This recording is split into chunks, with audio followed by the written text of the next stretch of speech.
មនុស្សស្រីដែលមានគុណតម្លៃពិតប្រាកដចេះលេងសើចតែមិនធ្វើឲ្យប៉ះពាល់ដល់អារម្មណ៍អ្នកដទៃ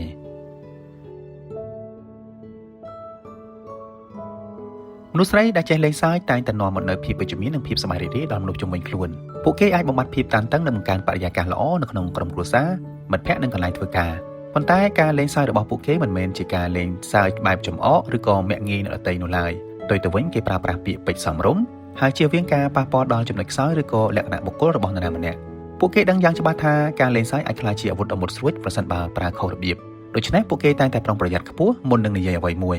ការលេងសើចរបស់ពួកគេគឺដើម្បីឲ្យអ្នកគ្រប់គ្នាសប្បាយរីករាយមិនមែនដើម្បីកសាងភាពរីករាយរបស់ខ្លួនឯងនៅលើទុក្ខលំបាកឬក៏ភាពអាម៉ាស់របស់នរណាម្នាក់នោះឡើយមូលហេតុដែលនារីទាំងនេះអាចធ្វើបែបនេះបានគឺដោយសារពួកគេមានការយល់ចិត្តនិងការគោរពអ្នកដទៃ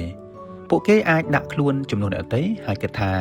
តើពាក្យសម្ដីឬក៏ទង្វើរបស់ខ្លួននឹងមានឥទ្ធិពលបែបណាទៅលើអារម្មណ៍របស់អ្នកដទៃភាពវៃឆ្លាតរបស់ពួកគេមិនមែនស្ថិតនៅលើកម្រិតនៃភាពវៃឆ្លាតដែលយើងហៅថា IQ តែមួយមុខនោះទេប៉ុន្តែវាស្ថិតនៅលើភាពវៃឆ្លាតផ្នែកអារម្មណ៍ដែលយើងហៅថា EQ ផងដែរ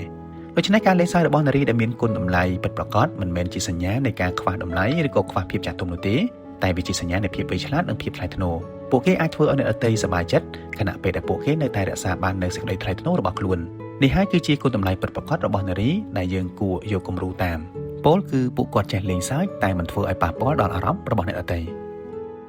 សម្រាប់បងប្អូននារីដែលចង់បង្កើនចំណេះដឹងភាពវៃឆ្លាតហើយនិងភាពរឹងមាំសម្រាប់ខ្លួនសូមអានសៀវភៅរស់ជានារីរឹងមាំរបស់ Kristen Hardbook